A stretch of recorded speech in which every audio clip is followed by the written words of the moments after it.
চকরিয়া পৌরসভার ৫ নং ওয়ার্ড মধ্যম করাইয়াগুনা এলাকায় নবনির্মিত জামে মসজিদের ছাদ ঢালাইয়ের কাজ চলমান রয়েছে। দেশবাসীকে এগিয়ে আসার আহ্বান। সাবেক চেয়ারম্যান মাহমুদ হোসেন বেচির দ্বিতীয় পুত্র। আপনারা এখানে সমাজে এখানে পাশে রয়েছেন জহুর মামা সহ এখানে সমাজের আমাদের এলাকার বিশিষ্ট ব্যক্তিরা সকলেটি প্রায় ৫০ বছর বয়সী। ছোটোবেলা থেকে আমরা দেখে আসছি এখানে এই অঞ্চলের মানুষ মধ্যম করাইয়াগুনা এই গ্রামের মানুষগুলোর যাতায়াত মসজিদ দূরে হওয়াতে একটি উত্তর দিকে মসজিদ আর একটি দক্ষিণ দিকে দূরত্ব অনেকটা রয়েছে। ফলে এখানে কাছাকাছি একটা মসজিদের জন্য একটা পঞ্চগানা তৈরি করা হয়েছে। পঞ্চগানাটি আপনারা এই যে বর্তমান সময়ে আছে এই আপনারা উদ্যোগ নিয়ে নিজেরা জমি দান করে মসজিদটি নির্মাণ করে চলেছেন আজকে মাস দুয়েক আগ থেকে। এখন দেখছি যে আজকে ছাদ ঢালাই কাজ চলতেছে। এ ব্যাপারে আপনারা জমিটি সম্পর্কে মসজিদটির উন্নয়ন সম্পর্কে আপনি একটু জানাবেন। আগে আপনার পরিচয়টি দেবেন। মাহমুদ হোসেন বেশির ছেলে। আসসালামু আলাইকুম, আমার নাম আলহাজ রফিকুল কাদের সৈকত। আমরা এখানে একটা পঞ্চগানা ছিল বিগত ২০-৫০ বছর আগ থেকে। আমরা এলাকার সবাই মিলে এখানে জমি দাদা হলো আমার চাচা আলহাজ সেলিমুল্লাহ বিহার সেমে সাহেব, সাবেক সভাপতি বিআরডিবি চকরিয়া, আমার ভাই আমি সৈকত এবং স্থানীয় সবার আর্থিক সহযোগিতায় আমরা মসজিদে কাজটা শুরু করেছি। ছোটো পরিসরে হলেও আজকে আমরা ছাদ ঢালাই দিচ্ছি। সবার কাছে সার্বিক সহযোগিতা চাই। এখানে আপনার কত পরিবার আছে? আমরা টোটাল আমাদের এখানে ৮৫ পরিবার।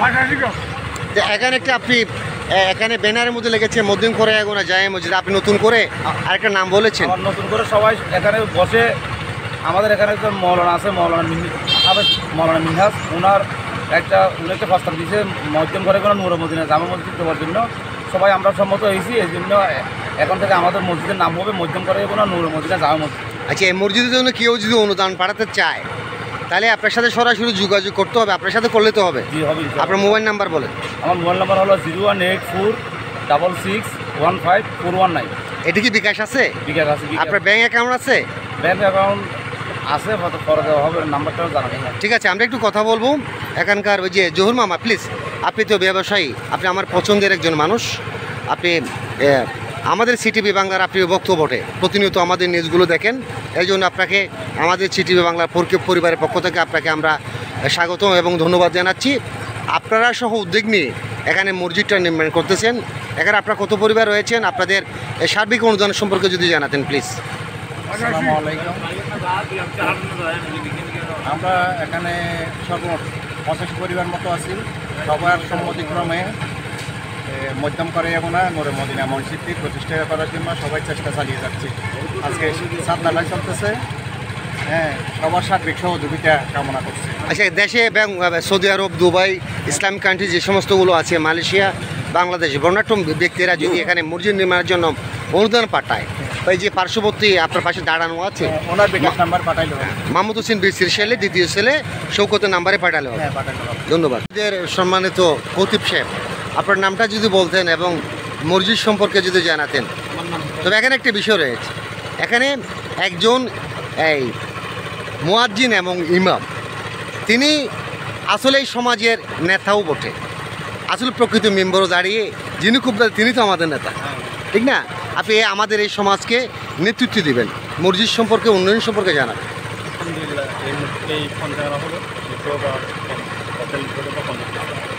এই মসজিদ ছিল, এই জন্য মসজিদটা বাইয়ের অনুদানে বাইয়ের সবার বিষয় এই মসজিদটা করা হয়েছে।